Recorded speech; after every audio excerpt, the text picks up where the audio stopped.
Wonderful. Good afternoon, everyone. My name is Bowen Ma, BC's Minister of Emergency Management and Climate Readiness, and I'm speaking to you today from the territories of the Squamish, the Musqueam, and Tsleil-Waututh peoples. In the past few days, thousands of British Columbians and people traveling through our province have been impacted by heavy snowfall and extreme cold temperatures. We know that this hasn't been easy, especially with so many people traveling for the holidays. Thank you for your patience and for your compassion for those around you. I want to thank everyone who's been doing what they can to keep themselves and others safe by staying home if they can and checking in on their neighbors, especially those who are elderly or have mobility issues. During the cold weather season, EMCR provides funding for local governments to set up warming centers for people to warm up and get information on how to safely stay warm where they live. Warming centers are currently open in many communities across the province, including but not limited to Campbell River, Cranbrook, Maple Ridge, Victoria, and Vancouver. I encourage anyone who knows of someone who could benefit from these centers to check with your local community's website or social media for information. While we're expecting temperatures to start warming up in the coming days, snow is forecast tonight through tomorrow and will likely turn into freezing rain tomorrow and then rain. Freezing rain is primarily forecast in the Fraser Valley and on Vancouver Island. In the Fraser Valley, freezing rain could last up to 36 hours and may cause dangerous and slippery road conditions for drivers. Environment Canada and Drive BC have issued weather alerts and travel advisories for many areas, and I strongly encourage everyone in these areas to travel only if necessary. I know many people have plans to travel to their friends and families, but these are very dangerous conditions, and we want to make sure everyone is safe. BC Hydro is also advising that freezing rain is likely to cause power outages, particularly on Vancouver Island and in the Fraser Valley. Their crews are ready to respond to outages as quickly as possible.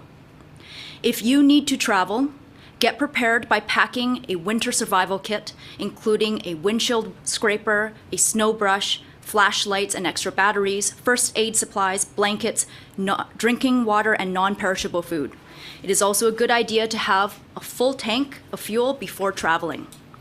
Around the home, please make sure that you have flashlights and batteries available, and make sure that your drains are clear in preparation for the snow melt and rain that is likely to come over the weekend.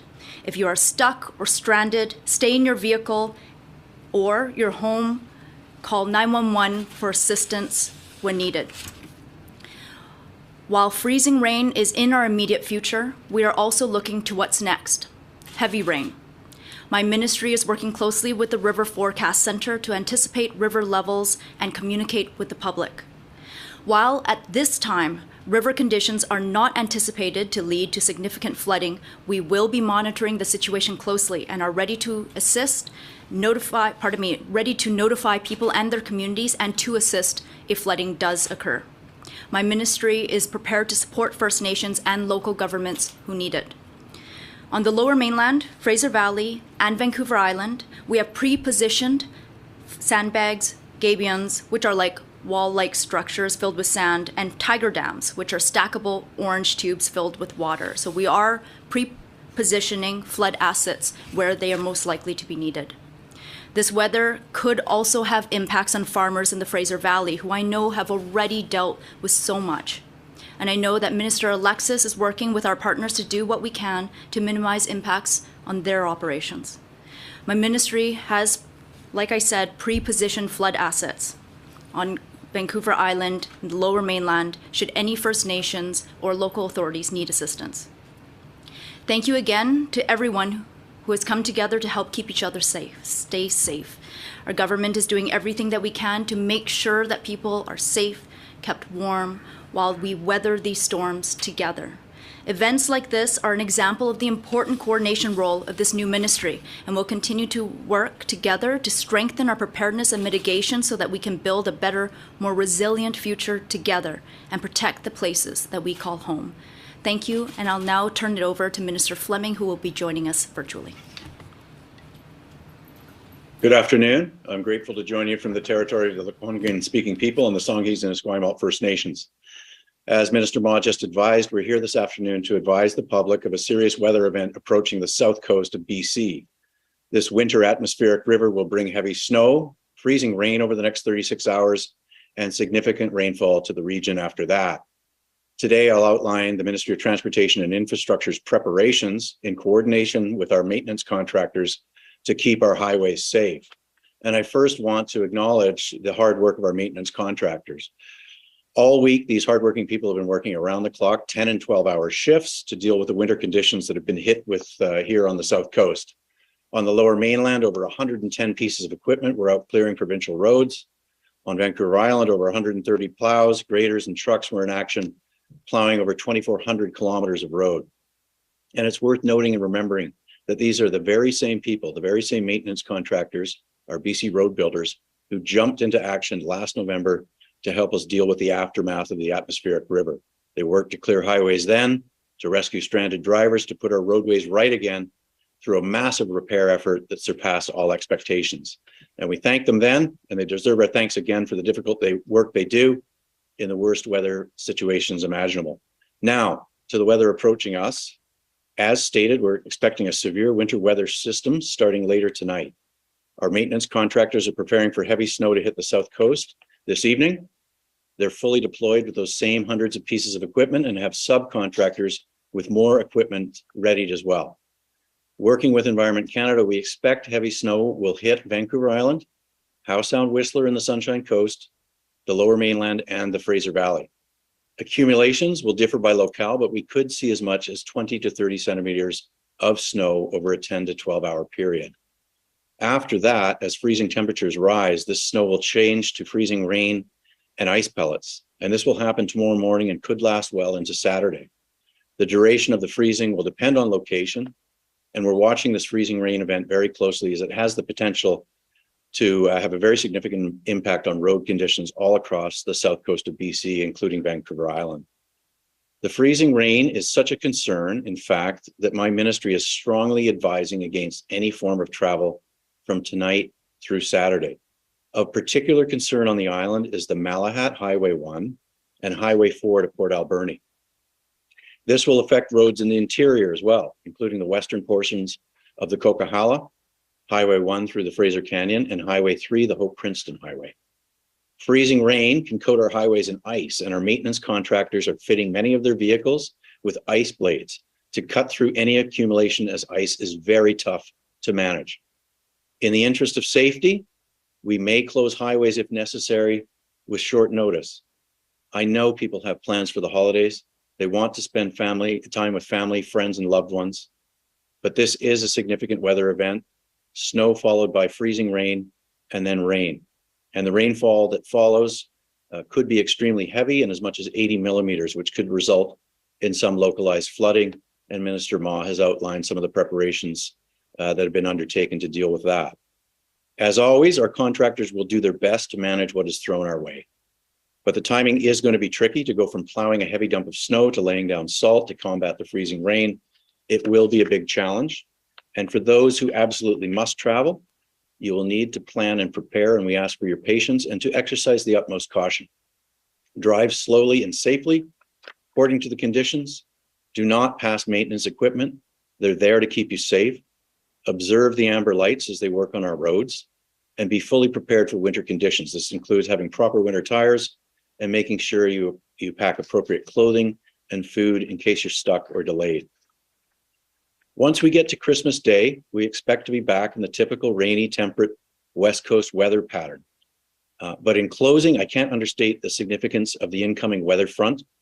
Rarely do we see such heavy snow followed by freezing rain and heavy rainfall. We want everyone to remain safe. That's why I'm advising against travel by road on the island and south coast and to and from the interior from tonight through Saturday, unless absolutely necessary. And I want to sincerely thank all of those who are out in the worst weather, working to keep our province safe, working to keep our roads clear. They will be called upon to do so again in the coming hours as this weather event hits us. Thank you. Thank you very much. I believe Bobby Sekon from Environment Canada will be speaking next. Thank you. Oh, is that right? Yep. Louis. Oh, I'll let you introduce yourself. Good afternoon, everybody. My name is Louis Kohani. I'm a meteorologist with Environment Canada. And the following weather briefing will be provided in English, but questions are welcome in either official language, and responses will be provided in the language of the question. L'exposé météorologique suivant sera fourni en anglais, mais vos questions sont bienvenues dans l'une ou l'autre des langues officielles, et les réponses seront fournies dans la langue de votre choix. Merci. Thank you. Good afternoon, everyone. My name is Bobby Sekon. I'm a warning preparedness meteorologist with Environment and Climate Change Canada. I'm here to talk to you about the approaching winter storm. As British Columbians know, we've been entrenched in this cold Arctic air in all parts of the province, including the south coast. We've dealt with a couple rounds of snow already, and we have the next winter storm on its way. This cold Arctic air will collide with Pacific moisture, which will be bringing not only wet weather, but also a rise in temperatures and freezing levels. We'll start off with snow tonight and into tomorrow for many parts of the south coast, 10 to 20 centimeters for most areas. There will be some areas hit harder, up to maybe 30 centimeters, especially places like Sea to Sky and the Eastern Fraser Valley. Now, there will be eventually a transition to rain. However, before that happens, there'll be the hazard of freezing rain. Now, freezing rain is a phenomenon where you have snow that melts through above freezing layer and then refreezes at the surface, creating very slippery conditions, and can also add weight to structures, causing damage to power lines as well. So this is a very hazardous phenomenon, and certainly any time that we get several hours of that, that can lead to great impacts.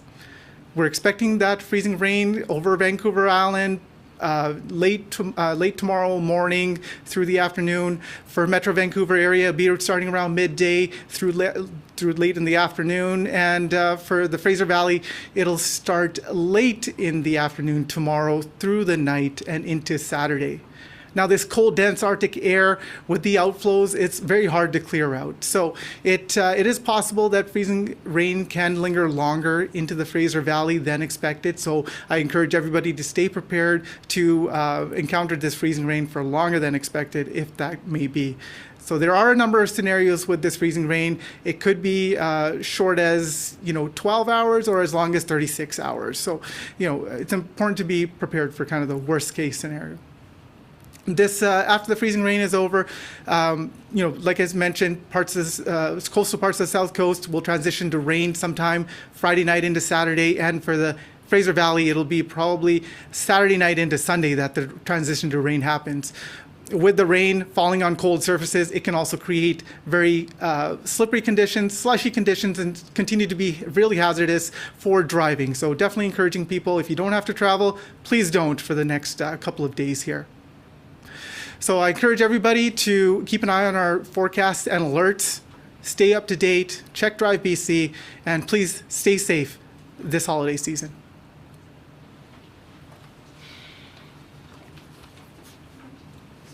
All right, we're going to Zoom next. We have Dave Campbell from the River Forecast Center joining us on Zoom. Great, thank you. I'm Dave Campbell, the head of the River Forecast Center within the Ministry of Forests. And just provide a bit of an update and lens in terms of the context of outlook for flood potential across the South Coast as we come into these weather events. And clearly, we can see that transition as we go through that weekend from cold weather now and into that steady warming. And it will really be at the tail end of the sort of weekend warming where we'll start to see the increases of potential for flood risk as temperatures warm up and we transition into both the rainfall and more steady snow melt. We have a fair bit of snow on the ground down to low elevations. And while it seems like a fair amount of snow, the water content within that is fairly modest. We've got about 10 to 25 millimeters of stored water within that low elevation snowpack. And that's going to start melting as we work our way through the weekend into that Saturday period as temperatures warm up. So we see two main concerns at this point. The first being as we transition through the period, seeing melt as the temperatures warm up, and the potential for localized and low-level water pooling, standing water in potential areas that have poor runoff either because of their topography or potentially impacted by snow and ice covering up drainage structures. So really encouraging people to clean those out as we go through the event to be able to allow for natural drainage to happen. The second key factor is going to be, as we come through the latter part of the weekend, additional rainfall in that Sunday and into Monday period, where we will have more accelerated snow melt up through into mid elevations, as well as moderate to heavy rainfall. And this is the period we're most concerned about. For high flows will be that Sunday into Monday period, where we do have the potential to see high flows and the potential for minor or even moderate flooding. We're continuing to monitor the conditions as we get a better handle on the amount of rainfall in the latter part of the weekend and into next week. We are anticipating seeing a more steady period of wetter weather as we go through next week. We'll be continuing to monitor conditions throughout that period. We have issued a high stream flow advisory for the South Coast and Vancouver Island in recognition of these conditions in the early part of or latter part of the weekend. We'll be continuing to update that with information as we continue to monitor through the weekend. So with that, I'll wrap up and thank you very much. Fantastic. Turn it over to you now, I guess. Thank you, Minister, and thank you to all our speakers. As a reminder for media on the phone, please press *1 to enter the queue. That's *1 to ask a question. For media in the room, please line up at the microphone provided, and please make sure to provide your full name and outlet. Media will be limited to one question and one follow-up. We'll be starting in the room today. Please go ahead. Hi, Minister. Lisa Tebow with CTV News. This may be a question for Minister Fleming or yourself. I'm wondering if you could detail, is there anything that road crews can do to mitigate the effects of freezing rain on the highways? And maybe if you could go into a little bit of detail about what preparations are being done right now. Sure. Minister Fleming? Thank you. Yes, so what road crews will be doing, of course, is looking at the snow accumulation overnight and plowing around the clock to keep roadways clear, using abrasives, and then we'll have to switch as temperatures change and conditions change and icy rain occurs to salting, brining, and other de-icing materials. This is going to be very tricky, as I mentioned, and it will be very difficult to keep up with. We're also deploying different types of plow technology. Ice blades will be used to break up any icy accumulations. And I think perhaps for some further detail on this, I'll refer to Steve Surratt from the Ministry of Transportation and Infrastructure.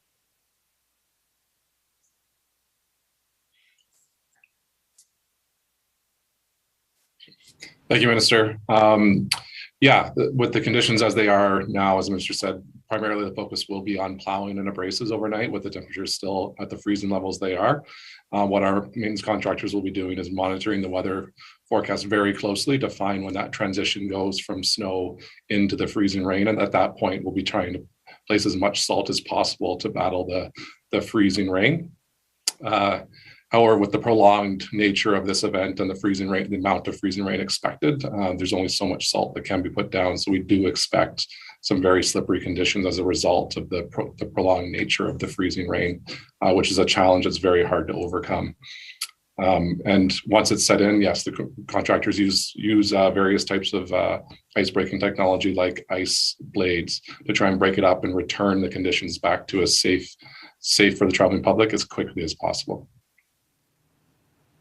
Thank you. Lisa, did you have a follow-up? Yeah, so typically the process has been to only really focus on the main arteries and not so much neighbourhood roads. Is that still the case between now and, say, when the snow starts tonight? Has there been any focus on some of the smaller routes to try to clear some of that snow that's been here since Tuesday? So I'll start with a response there and then pass it over to Minister Fleming. I should be clear that snow removal operation plans at the local level in side streets, neighborhood streets, they do exist with the local governments. And I know municipalities across the province who are experiencing high levels of snowfall, they're implementing their snow removal plans and prioritizing the streets according to the needs of their communities. But I'll pass it on to Minister Fleming to see if he has anything to add to that. Yeah, thank you, Minister Ma. So we're coordinating with municipal governments on how to keep main roads, especially off ramps from our highways into arterial roads in municipalities. They'll be on the same overnight 24/7 schedule that we are, applying in many cases the same types of road treatments to try and maintain traction using sand and abrasives after plowing and then moving into salt. I expect, but don't want to speak for local governments, that they will prioritize their main thoroughfares and probably not get to residential side streets as quickly. But we're going to have to also pay attention to what the freezing rain does and base deployments on that to try and keep slippery road conditions at an absolute minimum, and then pay attention to the rainfall that's expected in 24 to 36 hours from now too, to see what that does to our roads. For our next question, we're going to Graham Wood, Glacier Media. Please go ahead. Hi, Mr. Ma. Can you walk me through your past 24 hours? Who have you spoken to, including whether or not you've spoken to Vancouver International Airport? Emergency management and climate readiness, we used to be known as Emergency Management BC, and now is under this new ministry. We have been in contact with with YVR. We are in contact with our federal counterparts as well. Certainly airport operations, especially at an international airport, do fall under federal jurisdiction, but emergencies don't know boundaries, and so we are in contact with our federal counterparts about how we can assist if there is a role for us to play there. Emergency management and climate readiness staff are on standby 24 hours a day, 7 days a week, 365 days a year to receive and respond to requests for emergency assistance from local communities. And so, as an example, many communities have currently deployed warming centers that are funded through EMCR. We work with communities to make sure that when they are faced with an emergency situation that extends beyond their operational capacity to manage on their own, that we're there for them. Follow-up. Who else have you spoken to, though, other than YVR? So, That's the first question. oh, absolutely. So our operations center is available for communities to connect with whenever they need help. So oftentimes communities will actually call right into the operations center, and that'll be done in direct coordination with them. So we do have some, let me see, I don't have a full list of the communities who have been in contact with us so far, but I believe Ian Cummings is on the line, and maybe he can give us a rundown on the communities that have been in contact with the MCR. Yes, thanks, Minister. Ian Cummings, Senior Director with Emergency Management and Climate Readiness.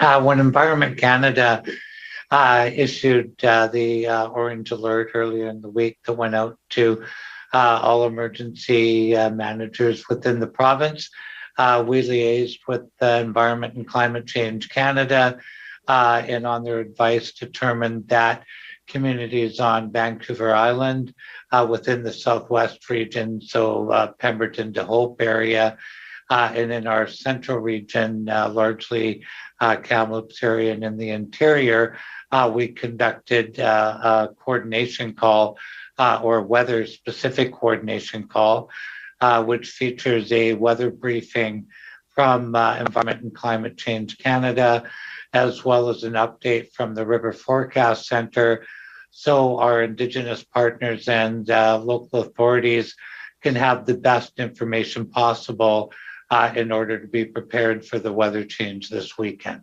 Thank you, Minister. I understand Minister Fleming on the line would like to add something as well.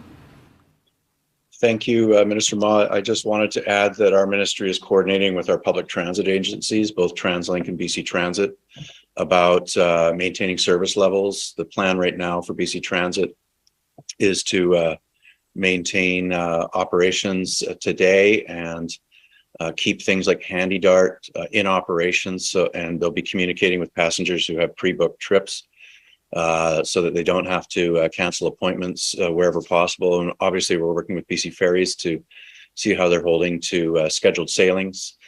So before the storm front arrives, service levels are going to be maintained where they've been able to remain operational, and we're going to direct the public to look at both TransLink and BC Transit and BC Ferries websites for further advisories. Yeah. Follow-up? For Minister Fleming, you keep saying that you have a full complement of equipment coming up, but people, I guess the public has continued to say that it hasn't been enough. What is your opinion? Do you think that we need to add more equipment for these contractors to get the lower, especially the lower mainland highways cleared? Right. Thank you. Well, I want to thank the road maintenance contractors again, who worked in conditions where in some cases 6 centimeters of snow fell per hour, and we're doing multiple passes on all of our highways to keep them clear with tandem plows, mobilizing additional equipment. We have all that equipment for this next storm front heading our way. There has been additional work to secure subcontractors who have equipment that can be put into clearing roads and de-icing roads. It's a huge operation. We had snowfalls that are certainly in the record books in terms of recent decades for how much snow accumulation we experienced in a very short period of time. We're heading into another overnight forecast that suggests that we'll have the same conditions. So, to have the crews ready, working through the night, mobilizing every available piece of equipment and procuring even more, and spreading and stockpiling materials so that we're ready for what's coming to us has been a massive effort, and it's been an extremely busy week for everybody who's been working on this effort. For our next question, we're going to go to the phones. Mike Hager, Globe and Mail. Please go ahead. Thanks for taking our questions. Do you have a ballpark number for how many community warming centers have been opened with provincial funding, and how many communities they're located in across the province? So I'll start by saying that we are available to work with communities to open these warming centers as required for those communities. So any communities that are out there who do anticipate a need, please do call in to the EMCR operating center. But I'll turn it over to Ian Cunnings, who likely has a list in front of him. Yes, thanks, Minister. Latest count, and anyone can go look at communities that we've been assisting on the Emergency Info BC website. But currently, and there's too many to list here today, but there are 21 communities that have indicated to us that they have opened warming centers around the province. Did you have a follow-up? Yes, thanks. What's your ministry's best estimate for the number of people sleeping outside across the province, and what's your message to them? So we know that it is an incredibly difficult time for people who are currently experiencing homelessness. It is very cold, frigid temperatures out there. We ask that they seek out anyone in need of a warming center. Please seek out a warming center in your community. Your local communities will have information about where these warming centers are. The challenge of homelessness here in British Columbia is one of the priorities that our government wants to tackle, and I know that under Minister Ravi Kahlon, a lot of work has already been underway in the last 2 weeks that he's held this file. We are moving quickly to try to build more housing for people who need it, more emergency supports for people who need it as well. I don't have an estimate in my ministry, or at least right now that I have available. I don't know, Ian, if this is something that you also have available to you, but if not, then we'll follow up with BC Housing and get that information for you. It's okay, Ian, if you don't have it. That would be correct, Minister. We would need to follow up with BC Housing. They would have that information. So Mike, let us follow up with BC Housing and get a response to you after this closes. For our next question, we're going to Sarah McDonald, Global News. Please go ahead. Hi there. This might be for Minister Fleming or Ma. You've spoken about the contractors, the people working so hard on the roads. We've seen shortcomings, though, in the past few days, and with the snowfall, specifically when it comes to main road operations. We've seen major arteries that still are not clear of snow at this point. Are you confident your contractors are going to be able to handle these weather conditions as you've been speaking about? Have they been operating to expectation in recent weeks? And is the province reassessing its contract with the road maintenance companies that are tasked with keeping arteries clear? Minister Fleming, I'll let you lead off on that one. Great, thank you. So what we are doing is coordinating with all of our road maintenance contractors, making sure that the ministry can provide any additional support, making sure we have sufficient material stockpiled, procuring additional equipment where available with subcontractors, as I mentioned. It has been very difficult, given the rate and pace of snowfall, to stay ahead on plowing in some areas. And we haven't had a break over the most recent effort to clear our highways. So we return and do additional passes.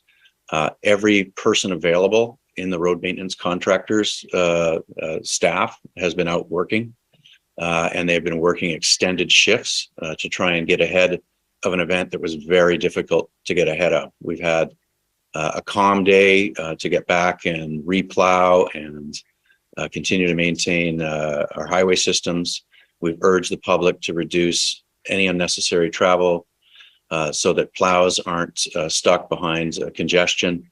And we thank the public for heeding those warnings and adjusting their travel schedules accordingly. That's the kind of cooperation we're going to need over the next 24 to 48 hours so that we can keep our roads in the safest conditions possible, because the new challenge is going to be freezing rain, which we have not had in any of our weather systems so far this winter season. Those are coming. Those produce additional challenges and different strategies on how to keep roads free of ice and as safe as possible. And I'll ask Steve Sirrett if he would like to add anything additional that I may have neglected to mention. Thank you, Minister. The only thing I will add is that compact snow on our highways, especially during the winter and especially during the temperatures we're seeing, is an acceptable standard and state for our highway conditions. Once you add the snow, the freezing temperatures that we're seeing and the amount of traffic volume that they impact, the focus for our contractors at that point is to make sure the traction is sufficient and safe, and not necessarily removing it. That can be very challenging once you get into these type of temperatures, and it takes time in order to get to that point where you can bear them off to black highways. So not just simply because there's compact snow on the roads does not mean it's not meeting a specification or a safe traveling. It is up to the drivers to make sure they're making the appropriate decision, driving safely to the conditions that they're experiencing. Sarah, did you have a follow-up? I do. Yeah, we've seen major highways that still aren't clear of snow. And arguably, most people who are paid to do a job, if it's not done sufficiently, will no longer have that job. So Minister Fleming, how do you respond to taxpayers who say that not enough is being done with their money by the contractors who are being paid to clear the roads and keep them safe? And once again, just want to follow up, are you reassessing your contracts with main road operations? Thank you. We have, am I unmuted? We have performance standards that are adhered to year round for road maintenance contractors. We have an incentive payment scheme that evaluates how well contractors perform throughout the year, and we will continue to do that, after this storm event and into the next part of the season. We do that year round, as I mentioned. Main Road has been great at making sure that their workers are available and out full force round the clock, adjusting schedules, doing their best to get ahead of a weather system that does not permit bare highway conditions, as Steve has just outlined, given the rate of of snowfall, but gets us to the contract specifications about how much compact snow can be allowed on highways. We do have some bare highway conditions, though. It should be mentioned, both in the lower mainland and in the province. We've got a significant dump of snow ahead of us. We're going to have to go again, plow, put abrasives down, de-ice, and manage this weather system. That's why we're advising the traveling public today to reduce all unnecessary travel. And I know that's a hard decision to make because people have visits that they've been looking forward to that are planned for the holidays, but we want people to be safe and exercise additional caution. For our next question, we're going to Tyler Olson, Fraser Valley Current. Please go ahead. Yeah, thanks. To Minister Fleming, many people commute on highways, especially in the Fraser Valley, and are scheduled to work tomorrow. What would you say to any employer who expects their workers to commute between, say, Chilliwack and Abbotsford tomorrow morning before any freezing rain starts? Yeah, I think those are the kinds of things that people need to take preparations, given what the forecast is and how serious it is about what accommodations can be made. So people who have good vehicles with good tires on them, who absolutely need to travel for work purposes, who have essential businesses they need to do to conduct and commute, will need to consult Drive BC, look at what the weather conditions are. This warning is for people to make adjustments as they can. We want people to reduce travel where they absolutely can so that our roads are not seeing any stranded motorists. We want to reduce any collisions and keep our roads as safe as possible and allow equipment to get out and get at what the weather is going to throw at us over the next 12 to 24 hours. Tyler, did you have a follow-up? Yeah, thanks. To Minister Ma, we've seen many extreme weather episodes now over the last 2 years, and some weather models seem to have done better at predicting them than others. Are you confident that Environment Canada's models are sufficient to capture and communicate the risk of extreme weather we're seeing? I think we're communicating the extreme risk of the weather that we're seeing right now by communicating to the public that what we're anticipating over the next 24 to 36 hours may result in extremely icy conditions. We're asking people to be extremely cautious when they leave their home and go out to travel. If they don't need to travel, please don't. I understand that these are very difficult decisions to make, but wherever you go, we want you to be safe and we need you to get there safe. And if the best way to do that is to stay home, we're asking you to do that as well. For our next question, we're going to Lisa Eusda, City News. Please go ahead. It was mentioned at some point that the highways could be closed. I wonder if you could mention which ones are most likely, considering where the weather is going through, if you can possible, that people should keep their eye on in particular. Minister Fleming? Yes, thank you very much. I mentioned Highway 4 between Port Alberni and Tofino. It's going to be very tricky. We also expect the freezing rain to be fairly severe out in the Fraser Valley on Highway 1, Highway 7, and Highway 11. We're going to have to continually update and advise and see what conditions materialize, how much snow accumulates overnight, how the weather changes as it's expected to on Friday. But those are some of the areas of concern. I'll ask some of the weather forecasters who have it quite well mapped out where they expect different levels of snow and freezing rain to happen throughout the South Coast region to maybe add a little bit of commentary to that. And Steve, if you wanted to add anything else on advisories that are pending on highways right now and the condition of the Coquihalla at this time in the afternoon. Sure. Why don't we start with Bobby?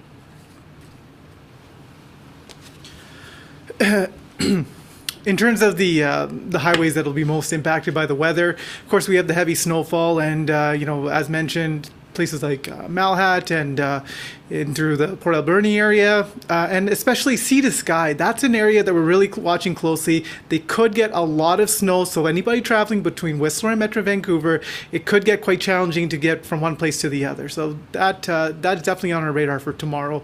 And then, of course, all our routes, coastal passes between the Fraser Valley and the interior, all those will be impacted quite heavily by snow. And then the freezing rain as well. That's, we're really looking at that eastern Fraser Valley Valley. We know in the past we've seen sections of Coquihalla especially, and even Allison Pass, where they can get the freezing rain, causing extremely dangerous conditions on the slippery road. So we definitely want to exercise caution in those areas especially, but anywhere that you're traveling on the south coast for the next 2 days. And Steve, did you have anything to add? Yeah, thank you, Minister. Yeah, I'll add on a few of the other highways. So yes, the Coquihalla is an area where our contractors are focused right now, actively working to push snow back and isolate some of the compact we're experiencing out there in preparation for the storm coming. We are expecting to see some freezing rain on the southern and western end of that highway, along with the canyon and Highway 3 in the Allison Pass, where we're also instituting a black ice protocol, making sure lots of salt's in the area and equipment's in the area. So that's our immediate focus over the short term. And then I'll just add too, like as this storm starts to push further into the interior, our contractors are deploying all through the area, expecting some possibility for freezing rain further into the interior. And as temperatures warm, avalanche conditions are also expected to rise, and anticipating some closures for avalanche control. But those aren't expected until later into the weekend or early next week as this storm sort of progresses. So continue to check Drive BC for the latest updates, because that will be the most current information. And Lisa, did you have a follow-up? Nope, that's all. Thank you. Thank you. For our next question, we're going to Benoit Ferradini, Radio-Canada. Please go ahead. Oh, hi, and thank you. My question was for the French spokesperson from Environment Canada. Would you like to ask your question first? And we'll bring him up. Parfait.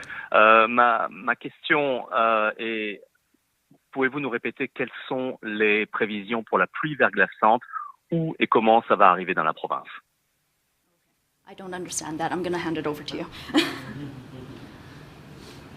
Oui, bonjour. On s'attend à la pluie verglaçante pour le Grand Vancouver et aussi pour la vallée du Fraser. Ça va être demain. Et ça pourrait durer plus longtemps dans la vallée du Fraser. Donc, cette nuit, on s'attend à de la neige. Et demain, ça va être de la pluie verglaçante et aussi du grésil. Et vendredi soir aussi, ça va être de la neige et de la pluie verglaçante et du grésil. Et puis, comme les températures vont augmenter, samedi, la précipitation va être de la pluie. Il pourrait toujours avoir un peu de neige dans la vallée du Fraser, mais les précipitations vont se changer en pluie. Donc, la pluie verglaçante, ça va être demain et demain soir. Et donc, il pourrait avoir des conditions quand on voyage, ça pourrait être dangereux avec la pluie verglaçante. Benoit, do you have a follow-up? Yes, in French again. Pour vous, en tant que météorologue, et quand vous voyez l'histoire de la province, à quel point ces événements qui arrivent aujourd'hui, demain et après-demain sont normaux ou anormaux? Oui, donc c'est un événement qui s'est passé dans le passé déjà. Donc ça arrive surtout dans la vallée du Fraser, c'est un endroit où il y a eu déjà de la pluie verglaçante. Vers Abbotsford et Chilliwack et Hope sont des endroits où historiquement il y a eu de la pluie verglaçante. Donc c'est arrivé déjà dans le passé des événements comme celui qu'on va voir demain. Thank you, everyone. That's all the questions we have for today. Thank you, everyone, for joining. For taking those.